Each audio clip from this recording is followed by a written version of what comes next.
What's up, guys? Charles here.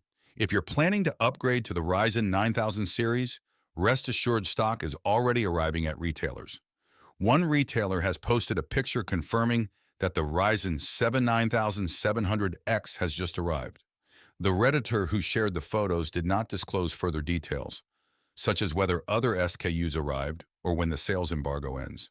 The Ryzen 7 9700X is an 8-core Zen 5 processor with a boost clock of 5.5 GHz. AMD has confirmed that this processor might be slower than the Ryzen 7 7800X 3D, which is AMD's most popular gaming CPU equipped with 3D V-cache. Some discussion suggested that AMD considered increasing the TDP for this part before launch, but with samples now in the hands of reviewers and retailers, this seems unlikely. AMD has not yet officially confirmed the release date for the Ryzen 9000 series. Unofficial sources, including other retailers and people familiar with AMD's plans, suggest it will be July 31st.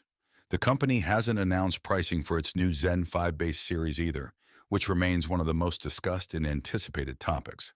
That's it for today's video. Do consider subscribing for all the latest content on gaming, and as always, I'll see you in the next one. Peace out.